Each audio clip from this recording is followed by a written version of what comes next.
Hi viewers, మెయిన్గా 5 health benefits ఏం మనం తప్పు చేస్తున్నాము, దానివల్ల మనకి హెల్త్ అఫెక్ట్ అవుతుంది అన్నది చూస్తాము.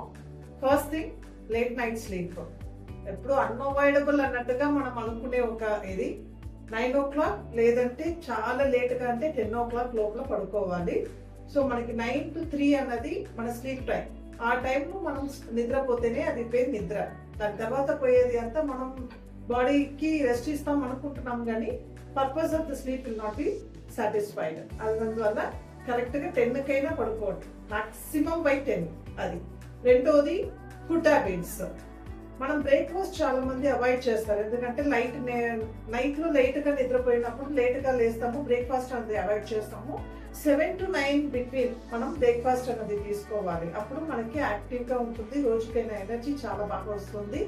ఎప్పుడైనా ఫుడ్ తిన్నా కూడా గుర్తుపెట్టుకోండి, బాగా నమ్మి తినాలి అని. మూడోది, దాహం వేసినప్పుడు నీళ్ళు తాగాలి.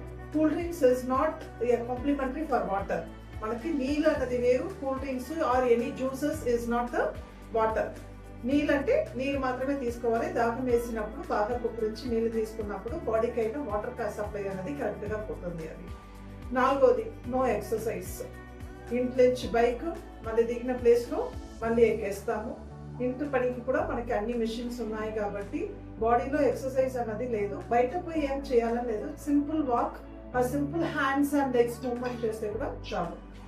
ఇది రెగ్యులర్గా మనం ప్రాక్టీస్ చేసినప్పుడు కాన్స్టిపేషన్ ఒకటి, మనము మోషన్ వచ్చినప్పుడు పోకుండా, యూరిన్ వచ్చినప్పుడు పోకుండా ఆపేయడం అన్నది, ఇది కూడా మనం కరెక్ట్గా మనకి అప్డేట్ చేసుకుంటే we will not be having any problem. These 5 things please follow and update your status. Thank you.